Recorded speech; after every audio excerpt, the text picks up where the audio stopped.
Boa noite a todos os nossos companheiros, amigos e irmãos que vivem alegres pensando no bem. É com muita alegria que a gente está aqui hoje, mais uma vez, para conversar sobre o nosso Reflexões. Pedindo a vocês que não se esqueçam de curtir o nosso canal no YouTube, que não se esqueçam de curtir as nossas publicações no Facebook, que é onde nós fazemos nosso Reflexões, sempre ao vivo nesse horário, e que nos apoiem nesse momento difícil de pandemia. Nós não sabemos como estará o Brasil e o mundo após esse momento difícil, mas o que nós sabemos é que não podemos sossegar, não podemos parar e temos que continuar emitindo nossos conceitos. Aí está o nosso brasão do Colégio Leopoldo, aí está o nosso Cruzeiro do Sul, que o colégio carrega por todos esses anos, e a máxima Vita impendere labor, que é uma máxima de Jean-Jacques Rousseau, só trocando o vero, que é a verdade, pelo labor, que é a vida, que é o trabalho. Então é se dedicar a vida ao trabalho, assim como a máxima de Rousseau é dedicar a vida à verdade. Leopoldo Machado traz para o nosso emblema, traz para o nosso brasão. Vamos bater o nosso papo hoje, porque eu sinto falta de conversar com vocês, sinto falta dessa vibração amiga todas as noites. Muito bem, estou recebendo aqui Tiago Avelar, boa noite a todos, Sérgio Baldanza Nazaré, filho do grande Hélio Nazaré, um grande abraço, Serginho, irmão de Hilda de Magnólia, Jesus o abençoe, meu irmão. Anderson Alex, tudo firme, Anderson, Jesus o abençoe. Tiago Avelar, J. Carlos, o Pará, convidando para a gente marcar um almoço. Eu estou acertando um almoço lá na casa do Neguinho do Fubá, rapaz. E já levando lá remédio pro fígado, para tudo, que o Neguinho faz umas comidas apimentadas muito gostosas. Vamos marcar assim, esse fim de semana eu já combino com vocês. Mônica Vince Dória, um grande abraço, Mônica, Jesus abençoe. Genivalda Assis está assistindo, obrigado, Genivalda. Sarinha Freitas, tá? E vamos em frente. Aí o Jota coloca aqui com Reginaldo Barbosa. Rapaz, marcar com o almoço com Reginaldo Barbosa é fácil. Ele não rejeita. Ele está presente, não quer nem saber. Tá? Um grande abraço aí ao Reginaldo Barbosa, se estiver nos assistindo também. Um grande abraço ao nosso Geraldo Alves. Jesus o abençoe, Geraldo. Vamos em frente no nosso bate-papo de hoje. Não recebi nenhuma comunicação do nosso Ronaldo Gomes, mas a hora que ele aparecer por aí, nós vamos trazê-lo para o bate-papo. Muito bem, o que nós temos para conversar hoje? Ah, apareceu o Ronaldo aí, vamos convidá-lo. Isso aí. Chegou aí o grande... Já está sendo adicionado. Muito bem. Já estamos vendo lá as nossas publicações no YouTube. Já retiramos aí as observações da internet. Tá? Tiramos aqui os eventos. Deixa eu conferir aqui biografia de Dimar Filho e a biografia de Dimar Pai. Está tudo pronto aqui para a gente bater o nosso papo. Ronaldo Gomes, grande abraço, boa noite, excelência. Boa noite a todos, muita paz, saúde e vamos em frente, para frente para o alto. Muita fé e dedicação e persistência. Muita paz. É isso aí. Acredito que o som esteja bom para todo mundo. Professora Lídia Salles Carneiro está assistindo. É uma honra, professora, tê-la conosco. E o Serginho Baldanza Nazaré, mandando um grande abraço, amigo e fraterno. É isso aí, vamos em frente. Deise Almeida dos Santos, muito obrigado pela sua presença conosco nesta sexta-feira. Eu pensei até que a gente não ia ter o programa porque tivemos um apagão aqui enorme. Mas vamos em frente. A minha está caindo toda hora. Toda hora, né? O Brasil vive um momento muito difícil.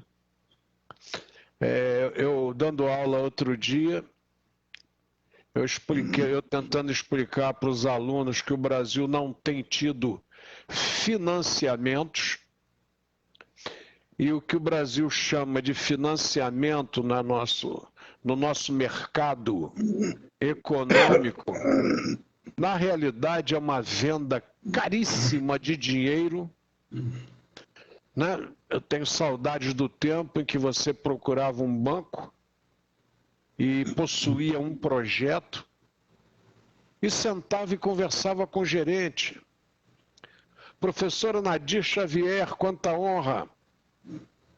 Seja bem-vindo ao nosso bate-papo e o que tiver errado aí de geografia, puxe nossa orelha. Eu estou agora falando em geografia econômica. Está aí a Deise dando boa noite. Vamos em frente. Muito obrigado pela honra da sua presença. Então, eu dizia que a gente sentava para conversar com o gerente e dizer, olha, eu estou olhando aqui, eu queria abrir uma lavanderia aqui em Nova Iguaçu, porque vários prédios novos surgiram, e eu tenho um projeto aqui, eu já tenho uma loja que é minha, não vou pagar aluguel, eu já tenho a loja, eu tenho que fazer aqui um investimento em máquinas, eu tenho que decorar, tenho que gastar fazendo uma ligação trifásica, etc. E o custo total fica em 100 mil reais, vamos supor. E eu preciso de um financiamento do banco. E o banco, então, investia naquele meu projeto e o financiava. E o que era financiar? Era você entender, vai dizer, nós vamos lucrar com você. Então, nós vamos colocar o dinheiro à disposição, você vai ter um período de carência para você montar o seu negócio e depois de 6 meses você começa a pagar, etc. Isso chama-se financiamento de projeto. Hoje não. Hoje o banco não quer saber de nada, ele quer saber se você tem alguma coisa que garanta o pagamento, algum bem, algum patrimônio, e já cobra uma das taxas mais caras do mundo. Então hoje o governo parte do princípio de vender dinheiro, e vende dinheiro caro. Então vocês veem aí as taxas, né? 350%, 400% ao ano. Isso não é financiamento. Isso pode ser avareza, pode ser muita coisa, mas não é financiamento. E as pessoas, às vezes, por questões pessoais, começam a defender a ideia de que é, só que não é. Nós, aqui em Nova Iguaçu, nós possuíamos, eu conversava isso outro dia, só de banco de Minas, Só de Banco de Minas, nós tínhamos 8. Todos com nome de Minas Gerais. E tínhamos o Banco Nacional, que era do nosso Magalhães Pinto, senador, deputado por Minas Gerais, governador de Minas Gerais. O banco dele era o Banco Nacional. O primeiro cartão, inclusive com retrato do dono. Ronaldo lembra isso? Era o cartão de crédito com retrato do dono. Então, esse era o Banco Nacional, Banco de Minas Gerais, Banco do Estado de Minas Gerais, Banco da Lavoura de Minas Gerais. E Nova Iguaçu tinha aqui o Banco Agrícola de Cantagalo, você tinha o Banco do Estado da Guanabara, Berge, Banco do Estado do Rio de Janeiro. Benja. O Benja é o Banco do Estado de Minas Gerais. Tinha aqui também. Isso aí Bané. tinha. Eu falei. Você tinha toda essa... Nova Iguaçu. Movimentação econômica 8ª do Brasil. Bané. Então você tinha, né? O Brasil, o Nova Iguaçu, se não me falha a memória, é a primeira cidade não capital a receber uma delegacia do imposto de renda, autônoma. Então, inegavelmente, você tinha uma movimentação financeira muito grande. Hoje não. Outro dia eu conversava com amigos, pedi para eles me citarem. Eu falei, Nova Iguaçu tinha tanto banco que eu perdi a conta. Queria que você me citasse, hoje não vale banco público, você me citasse 5 bancos particulares. E ele não conseguiu citar 4. Gente, isso é uma luzinha vermelha assustadora acesa. Ela não está nem piscando, ela está acesa direto. Uma nação dessa, ela não pode se recuperar onde você não investe na sociedade. Você só bota o dinheiro e cobra um juro altíssimo. Ah, mas é o risco. Não, mas não há risco. Você tem avalista, você tem o patrimônio de quem pega o dinheiro, você não tem risco. O único risco que existe é de acionar o setor jurídico para fazer a cobrança, é o único risco. É um momento dificílimo e tem aquele empresário aí que fazia programa de televisão, que abriu restaurante, né, empresário francês, e quebrou aqui em São Paulo, fechou tudo, e disse que nunca mais abre uma casa comercial no Brasil. Tem nada a ver com o resto do mundo, tá? Bom, Stefan Brock está assistindo. Grande Stefan, um grande abraço, uma honra tê-lo conosco de novo. Gabriela da Silva, é uma honra tê-la conosco mais uma vez. Hugo de Souza, grande Hugo, um grande abraço. Atleta de basquete, a gente está uma altura boa. É isso aí, Hugo, grande abraço. Vamos em frente. Então eu queria fazer essa observação porque tem que ter um alerta para vocês. Tem que fazer minha barba aqui que ela está coçando o nariz, está coçando tudo aqui. Não sou muito amor de barba, não sou muito amante de barba, mas a gente às vezes trabalha mais do que pode. E numa idade avançada, né, que eu estou com 71. Mas muito bem. Vamos ver aqui as nossas datas, segundo o nosso jornal Sul, para começar o nosso bate-papo. Em 1807,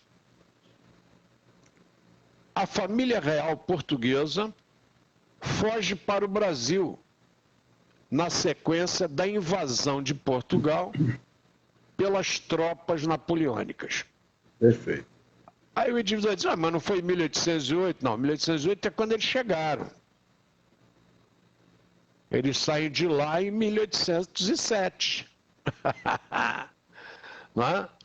Eles saem de Portugal no dia 27 de novembro, faltando 13 dias para o final do ano, e chegam ao Brasil em 1808. Que é óbvio, não era uma coisa tão rápida quanto hoje a navegação. Então, grande Ari, um abraço, é uma honra tê-lo conosco. Ana Clara Nascimento, grande abraço, uma honra tê-la conosco. Então, a Paulinho, família talvez real... se fosse rápido, como o dia de hoje, Portugal não estaria aqui, porque aí o Napoleão ia tentar vir atrás vir rapaz, atrás. mas Napoleão não veio porque ele cutucou os leões com vara curta. É verdade. Ele não tinha cacife para fazer o que fez. E eu já disse a vocês que o Will Durant, que escreve sua obra com a assistência da esposa, Ariel Durant, dedica um capítulo só a Napoleão, que eu cheguei até a ler trechos aqui para vocês. Dedica porque a Europa não aguentava mais o poder de fogo, de guerra, de imposições da Inglaterra.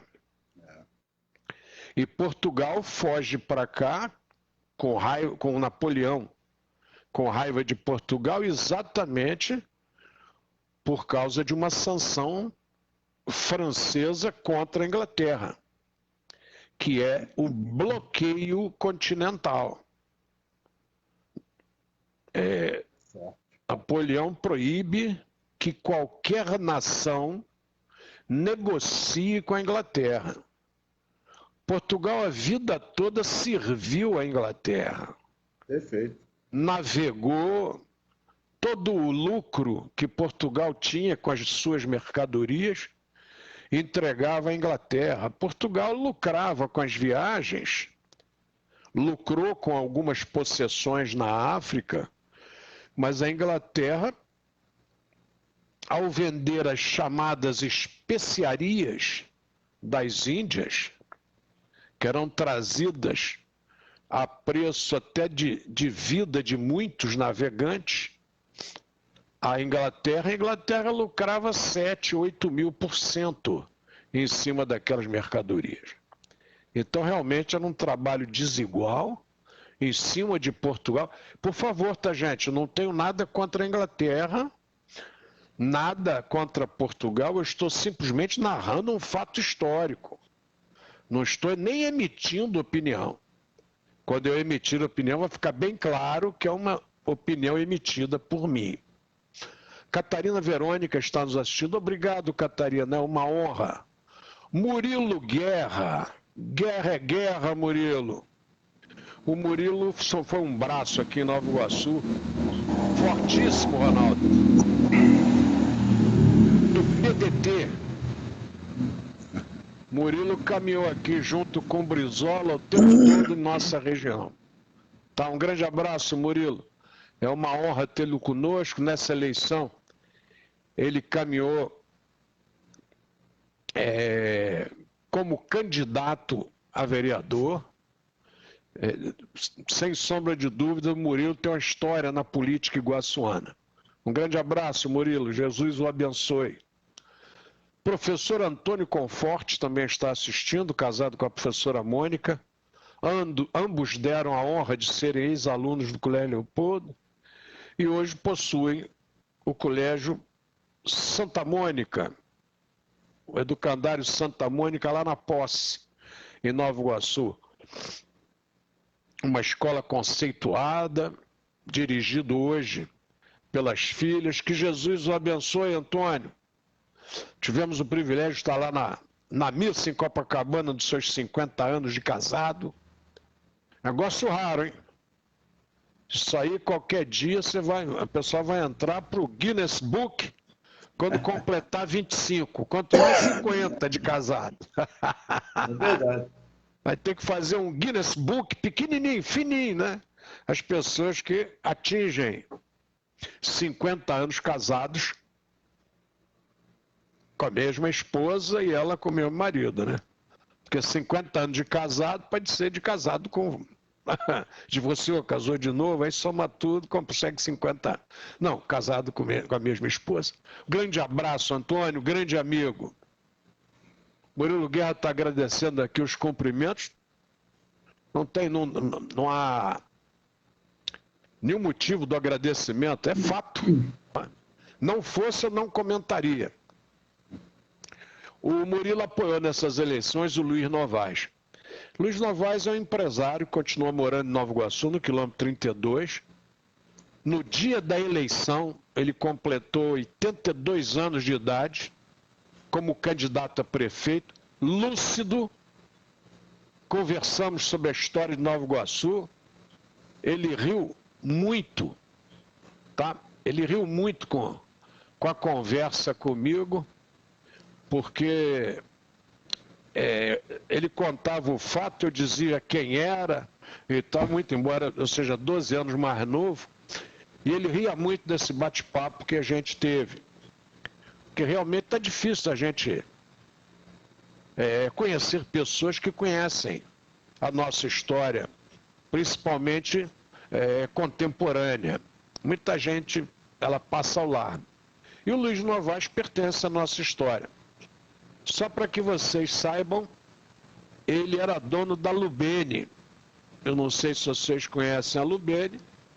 A Lubene é a loja da nossa região, do Recôncavo Fluminense, que é vendida para as Casas Bahia. Tá? Eu estou tendo um retorno aí, Ronaldo. Se você puder abaixar um pouquinho teu retorno aí, eu agradeço. Eu estou escutando a minha voz de volta. Aí, ótimo, meu irmão, obrigado.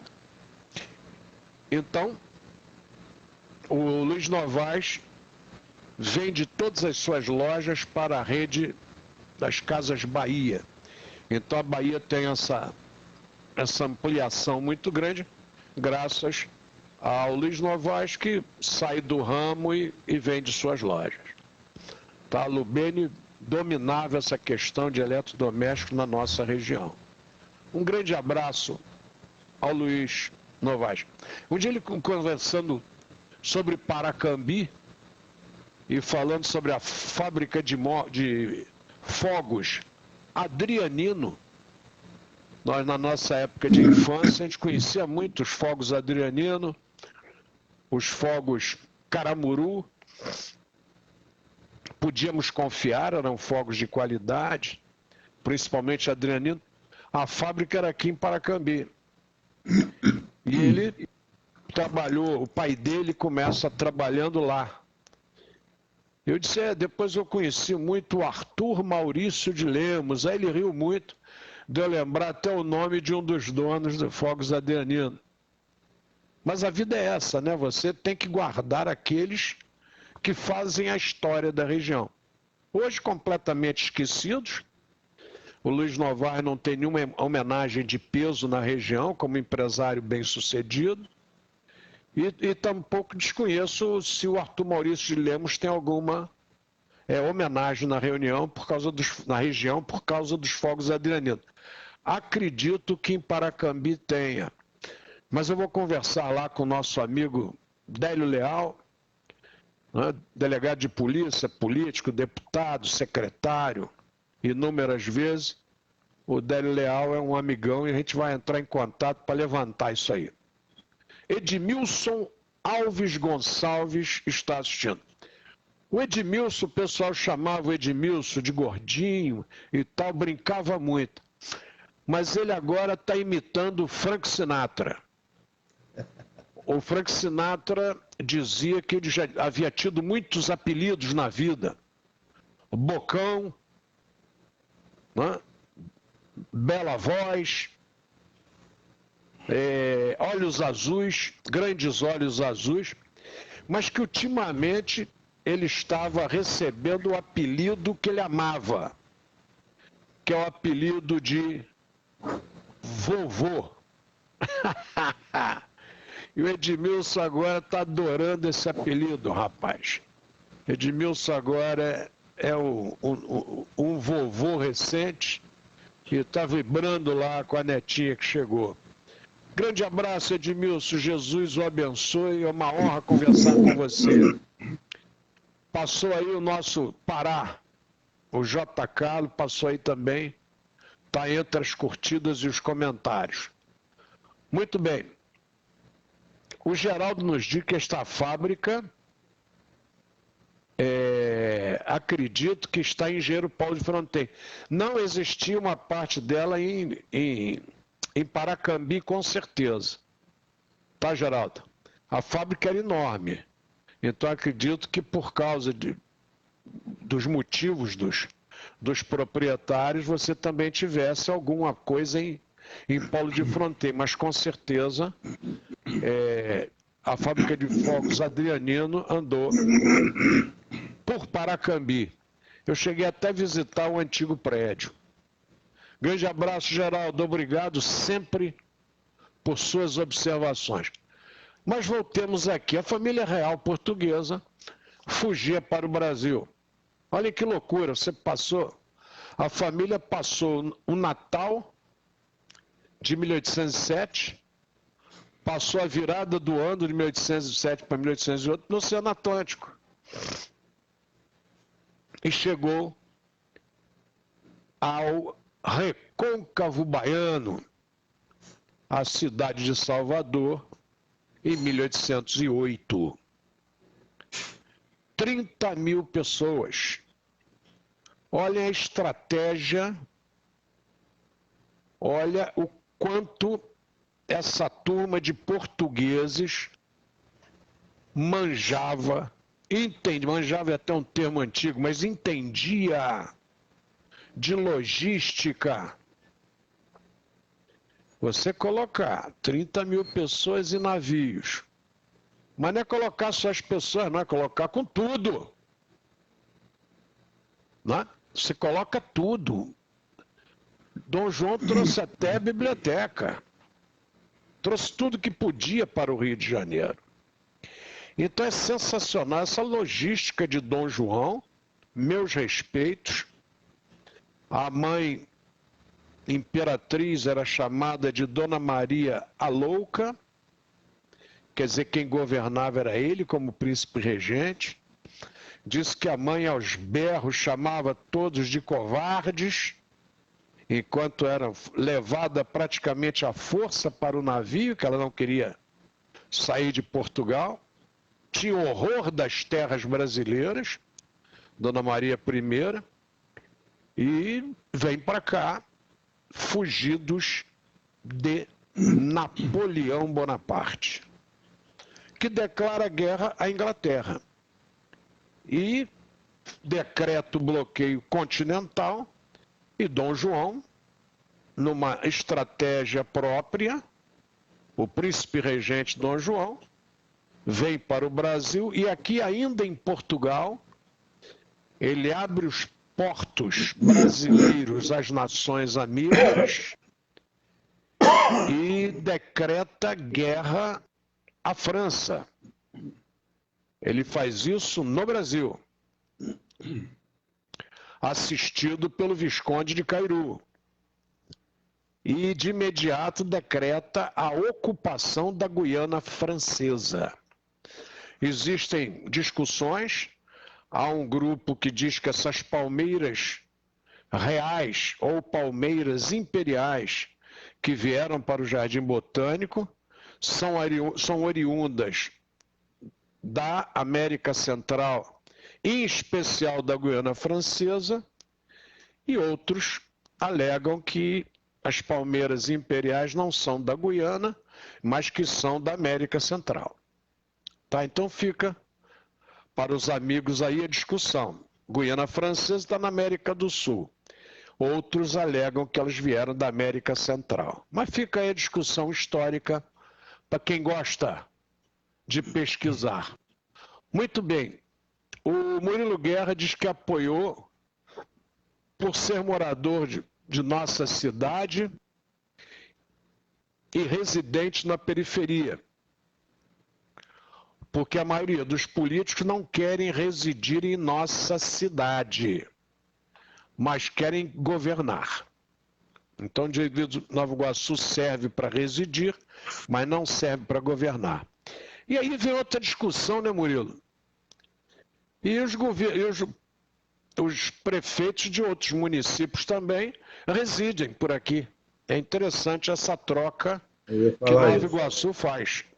Alguns residem no Rio, mas outros optam por Nova Iguaçu. É interessante. Cabe ao povo decidir. O povo é que deve saber quem escolher. E sabe quem escolher, e porque também é quem lucrará ou perderá com as escolhas. Muito bem.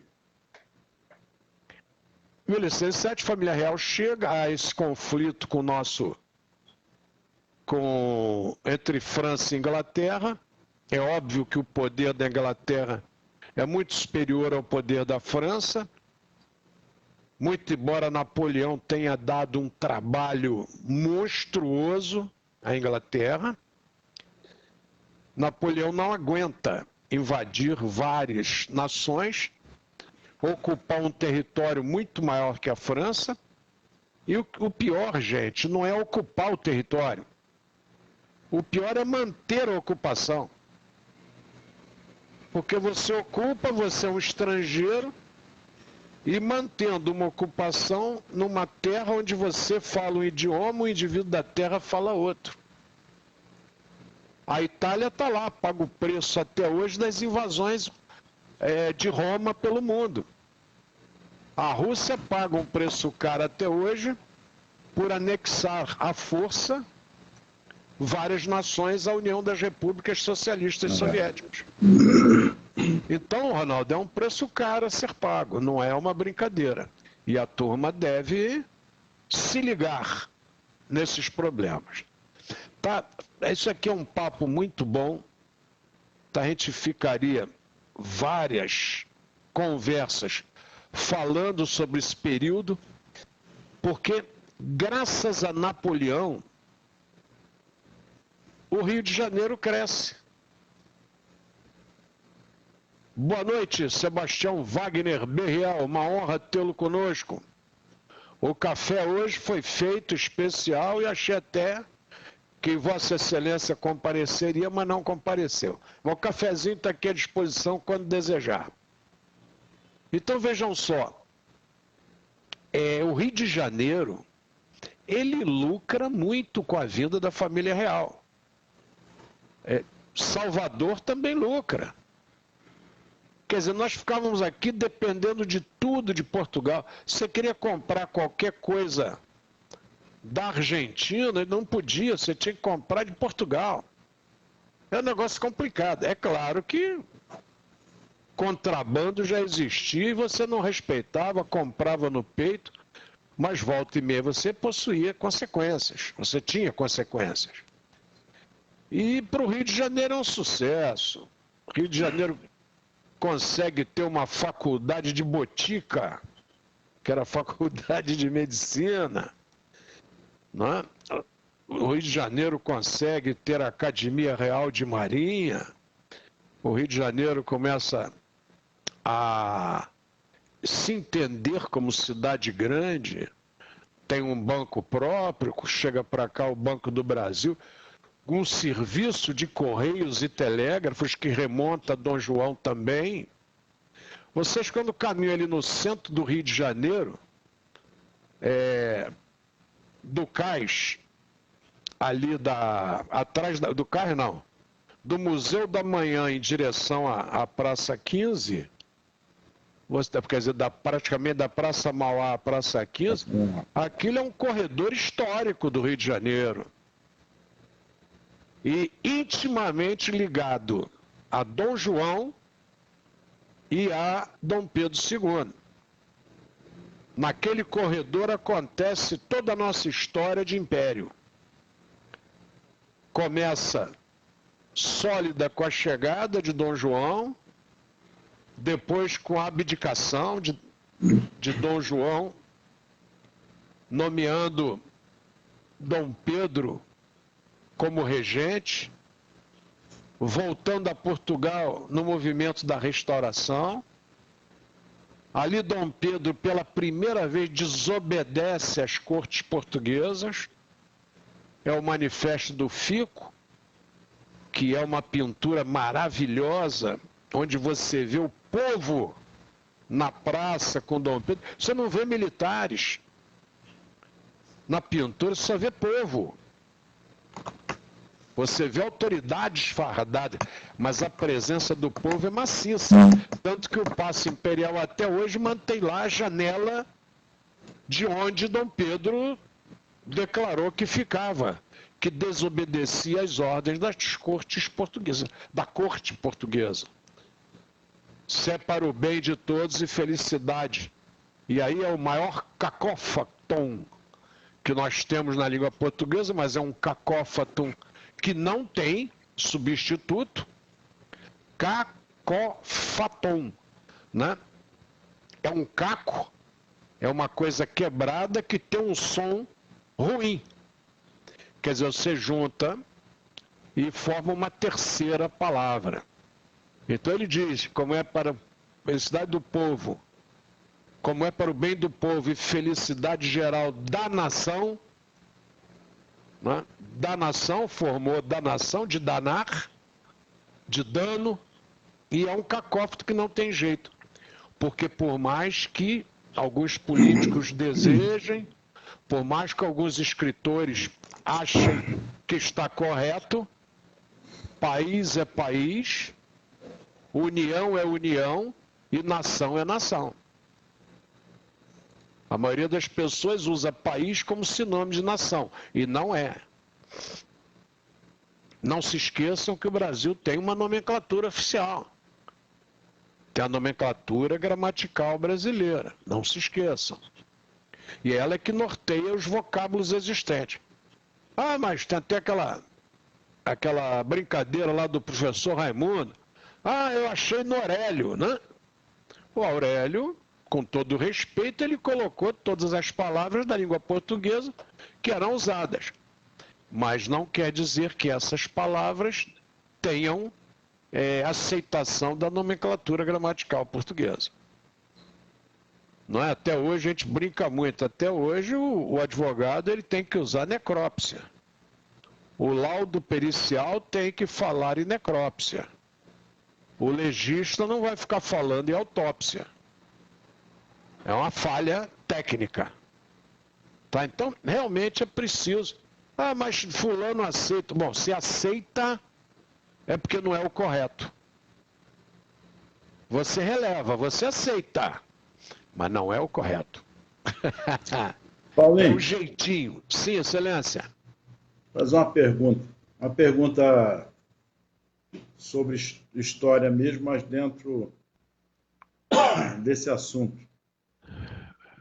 O progresso ele é realizado no mundo todo, não importa o lugar, seja no Brasil ou não.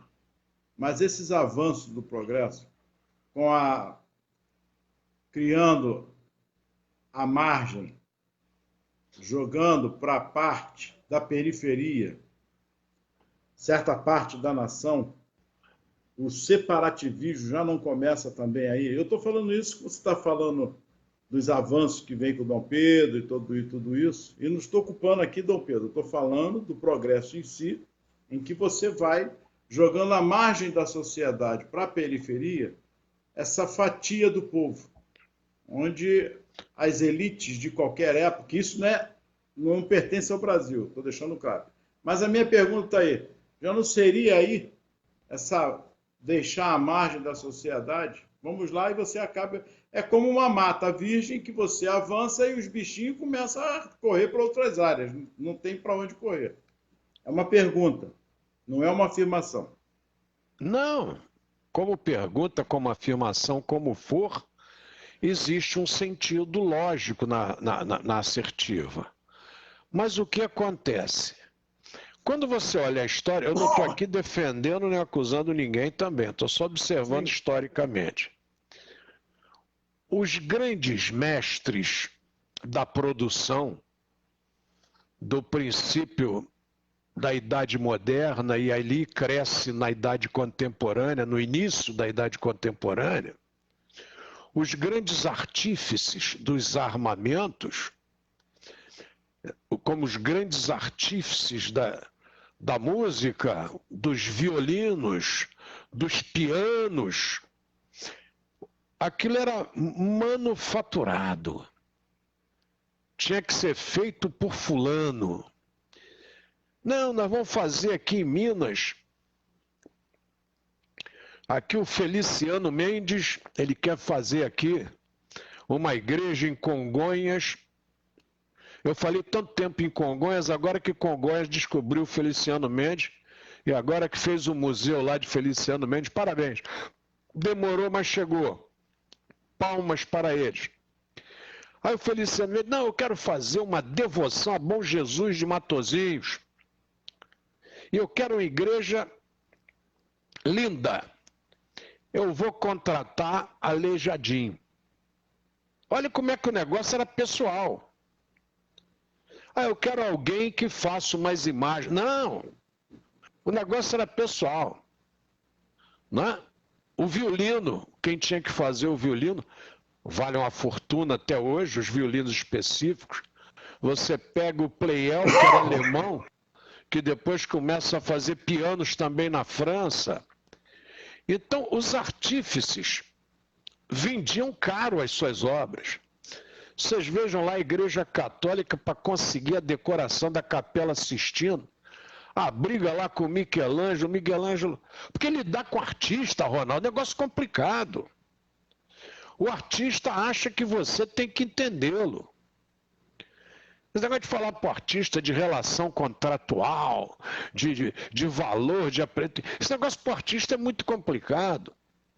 Você vê no Brasil aí artistas como Tim Maia, artistas como o próprio Wilson Simonal. O relacionamento do artista é com a arte. O dinheiro é uma coisa que ele tem que contratar alguém para manter o relacionamento. Porque isso não é a parte dele. Ele cuida do que ele sabe fazer. Então, nessa época, você já tinha essa questão pessoal. Quando chega a Revolução Industrial, o que você faz? Você pega hoje, dá um exemplo típico. Harley e Davidson. É uma marca de moto específica, manteve-se pelo tempo. Foram mais de dois que criaram a marca, mas a marca ficou como Harley e Davidson. E até hoje é uma marca que o mundo todo respeita. Tá? Então você tem essa característica do pessoal. Ora, a Revolução Industrial muda essa história. Você industrialmente, você pode fazer aquela coisa que o craque faz sozinho. Ah, não, o motor eu faço, eu compro o motor do fulano, a caixa de marcha do Beltrano, o pneu do ciclano, a roda do outro, e monta o carro. E ganha o dinheiro. Então, a Revolução Industrial provoca isso. E a Europa quebra, Ronaldo. E quem mais foge para o mundo são os italianos. Acredita-se que nós tenhamos tido aqui as primeiras moradias à beira da linha férrea, com barracões tipo favelas, com maioria de italianos. Nova Iguaçu é repleta de italianos. E eles chegam aqui duros, tesos completamente. Perfeito. Vão morar onde? Onde é que esse pessoal pode morar? No centro do Rio de Janeiro? Impossível. Eles vão ter que ir para a periferia. Ah, mas nos Estados Unidos, mesma coisa. Os mafiosos se instalam nos Estados Unidos, origem italiana, e botam para quebrar nos Estados Unidos. Começam a invadir pela periferia também. Depois, quando conseguem muito dinheiro, começam a se chegar para o centro. Mas a periferia é a primeira opção. O Euclides da Cunha nos narra lá os sertões, nos narra lá o Antônio Conselheiro, e o governante, perdoe, como sempre, promete e não cumpre a promessa. E aquela turma que lutou lá contra o Antônio Conselheiro vem para o Rio de Janeiro. E o relato histórico do Rio de Janeiro, que a primeira grande favela do Rio de Janeiro acontece pelo Antônio Conselheiro, pelos lutadores contra Antônio Conselheiro, que vieram para o Rio de Janeiro aguardar as providências do governo. E acampam ali no Largo da Aclamação, onde começa a nossa linha férrea, a estrada de ferro Dom Pedro II. Eles acampam ali e ficam aguardando. Ali era o Ministério do Exército, eles ficam aguardando que o governo tome providências. E o governo não toma. E eles ficam acampados ali e ocupam o Morro da Providência, providência que o governo não tomou nenhuma para ajudá-los. Nenhuma mesmo. Nenhuma. Vocês lutaram, muito obrigado, felicidade. Se quiser, se instala aí. Eles se instalam ali no Morro da Providência, situação estratégica boa, próximo ao Cais do Porto. Tá? Então eles ficam ali numa situação relativamente confortável, mas uma região também que obviamente vai ser violenta pela ocupação e pelas transações de beira de cais de porto. Aí vem tráfico, aí vem contrabando, aí vem tudo que vocês querem e a proximidade está ali. E hoje toda aquela área no Rio de Janeiro é uma área jogada no lixo. Houve a tentativa de se trazer aquela área, né? Até um hotel ali, que até o Donald Trump teria investido dinheiro e já vendeu a parte dele, ali perto daquele Aquarrio, hotel todo envidraçado e tal, prédio comercial e hotel, e não deu certo ainda. Olha só, hein, que maldição. Aquela região nasce exatamente do que você falou. Agora, eu não sei se é um processo natural, Ronaldo, ou se é um processo proposital. Eu acho que existem as duas óticas. O proposital e o natural. O indivíduo procura. Ninguém vai migrar para um centro pobre, né? O cara não vai juntar a família e ir para o interior do Nordeste com seca. Ele não vai fazer isso. Ele vai procurar um local que tenha recursos econômicos. São Paulo tem favelas que você não tem em lugar nenhum do Brasil. Favelas só de papelão. Monstruosas. E que volta e meia pegam fogo ou colocam fogo. A gente não sabe bem se é criminoso ou se é natural o incêndio. Mas são monstruosas. E o Rio de Janeiro tem uma situação interessante. Você olha, a favela ela está no morro, então você localiza com facilidade na maioria. Nem todas estão, mas a maioria você localiza. São Paulo não. Em São Paulo você está trafegando tranquilamente, quando você dobra, você está dentro da favela. Porque é relativamente plano, você não tem essas visões que você tem no Rio de Janeiro. É um processo interessante, nós vamos conversar sobre ele. Mas, na segunda-feira, obrigado, Ronaldo, por ter levantado aí essa lebre importantíssima, né? O Sérgio Nazaré diz que os italianos foram pioneiros nas bancas de jornais. Em Nova Iguaçu nós tivemos italianos e espanhóis. Aqui em Nova Iguaçu ele tocou exatamente, algumas bancas aqui eram descendentes italianos. Aliás, Sérgio, Nova Iguaçu tem um número muito grande de italianos e tem famílias com o mesmo sobrenome que não são parentes. Impressionante.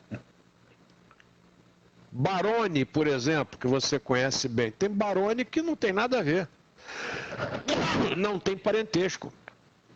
Quer dizer, você trazia esse nome, Baroni, perdoem, tá, gente?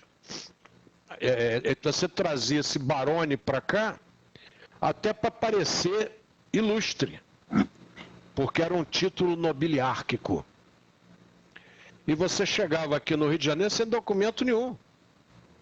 Você chegava ali e dava o seu nome. Nós tivemos vários amigos aqui de origem italiana que contam essa história para todos nós, com facilidade. Isso nós vamos votar segunda-feira esse papo, que hoje, Ronaldo, meu Deus, hoje eu já me... Nossa Senhora, já acabei o meu tempo. Ele aparece pequenininho ali no computador, já acabei com o meu tempo. Então a família real vem para o Brasil, olha quanto assunto deu essa observação aqui do jornal O Sul. Obrigado, que eu me basei aqui pelo jornal O Sul. Eu teria que comentar também 1935, que é o Levante Comunista do Rio de Janeiro. Tá, nós temos 35, 37, 38, nós temos o Levante Comunista, o Levante Integralista no governo de Getúlio, mas segunda-feira a gente pode tocar isso nesses pontos. Que bom que tem assunto, graças a Deus. É isso aí. Né? Nós temos assunto. E em 1945, a Noruega é admitida como Estado-membro da ONU, e as datas vão aqui passando, né? As efemérides vão passando, do dia 27 de novembro, e nós teríamos uma discussão que era sobre o Alexandre Dumas, o Alexandre Dumas, que eu também não comentei. Né? Olha lá, 1918 e tal. Nós teríamos que comentar o Dumas Filho, que em 1895 falece o Alexandre Dumas Filho, escritor francês. O pai escreveu mais do que ele. Ele é o autor da Dama das Camélias, muito interessante que todos leiam. Agora o pai arrebentou a boca do balão. Só os Três Mosqueteiros da série Memórias de um Médico não tem para ninguém. Eu já perdi as contas de quantos Três Mosqueteiros com artistas famosos eu já vi no cinema, Ronaldo. Verdade. Eu já perdi as contas. Você pega desde a época de Errol Flynn para agora, rapaz, e volta e meia você faz uma refilmagem de Os Três Mosqueteiros. Não é? Até Leonardo DiCaprio já estrelou filme, já foi estrela de filme, com base em romance de Alexandre Dumas, mas isso vai ser um assunto para a gente continuar na próxima segunda-feira. Ronaldo, suas conclusões finais. Muita paz, muita saúde. A Covid está aí. Nós aqui podemos falar de cadeira. Então a coisa é séria. E não é porque a gente quer, não. E quem está buscando, encontra. Muita paz, que Jesus os abençoe. Vamos manter nossas orações, nossas vigilâncias. E gratidão pela atenção e pelo carinho de todos. Vamos em frente. O Murilo Guedes, que aqui em Nova Iguaçu, eles implantam no município o monopólio das barracas, das bancas de jornais, e que eram liderados pelo Calvano Salvatore. Ô Murilo, o Calvano Salvatore, rapaz, no Waze, ele virou Galvano. É a rua lá do K11, do lado do Lar de Jesus. A da esquerda é Leopoldo Machado, a da direita é Calvano Salvatore. Nós conhecemos o Calvano Salvatore, mas não sei o que houve lá, virou Galvano Salvatore. Quer dizer, estão homenageando outro camarada, não é o Calvano Salvatore que a gente conheceu. Como tem isso, gente? Vocês vejam, o caso mais famoso aqui é o Belforte Roxo, com T. Belfor Roxo era Belfort, com T, e virou Belford com D. Quer dizer, a família Roxo, que inclusive tinha médicos e tudo, virou Belford. Não é Belfort. A turma da política nem está ligada nisso aí, mas é um furo grande. Muito bem, obrigado aí, Murilo, pela observação belíssima do Calvano Salvatore, que a gente conheceu. Patrícia Moreira Lima, um grande abraço, obrigado por estar conosco. O Sérgio Baldanza Nazaré nos diz que Baldanza é só dele. Grande abraço, Serginho, Jesus abençoe. E diz que foi um prazer estar conosco aqui hoje, a honra foi nossa. Um tríplice fraternal abraço para você também, meu amado irmão. Sarinha Freitas, noite de paz para todos, gratidão. Grande Igor Lourenço, grande abraço, amado irmão, tá aí firme também. Que Jesus continue nos abençoando, obrigado, Serginho. Dese Almeida, boa noite a todos. E Luiz Carlos Bittencourt, que está aí também. Obrigado, Luiz Carlos, por estar conosco. Obrigado a vocês por nos aturarem. E vocês aturam mais a mim que ao Ronaldo, que eu falo mais do que ele. Então vocês me aturam mais. E muito obrigado por fazer essa companhia e a gente poder discutir esses assuntos que, obviamente, a gente vai passando. Chama-se tradição oral. E nós fazemos a tradição oral aqui baseados na tradição escrita. E na tradição pictórica, é preciso que a gente passe para os mais novos, senão o mais novo esquece. Eu peguei 2 colaboradores aqui outro dia, botei músicas ali, como Peguei um Ita no Norte, né? Num Rancho Fundo, e eles não conheciam nada disso. No Rancho Fundo eles só conheciam porque a dupla sertaneja gravou. Tá ficando esquisito, gente. Nós estamos perdendo. E tem que ter bate-papos como esses para poder salvar nossa memória. Para mim, eu costumo dizer sempre que é manter a minha memória, né? Manter esse alemão, esse tal de Alzheimer longe de mim, né? A manter a memória viva, né, Ronaldo? Muito cuidado, Covid está aí. Orem e vigiem. Não se esqueçam. Cuidem das suas casas. Sapato que vai à rua não entra em casa. São hábitos que nós temos que manter. Não podemos nos esquecer disso. Por favor. O risco é sério. Vários amigos que tinham tudo para não ter, pegaram Covid. Está importantíssimo que vocês se mantenham com muito cuidado, porque é um período longo. Talvez aí lá para março nós tenhamos mais tranquilidade. Tá ok, excelência? Sarinha Freitas está mandando um grande abraço para o Serginho. Todos. Desejando uma boa noite para ele. Que Jesus os abençoe, ilumine e guarde. E até segunda-feira, um bom fim de semana, se Papai do Céu assim o permitir.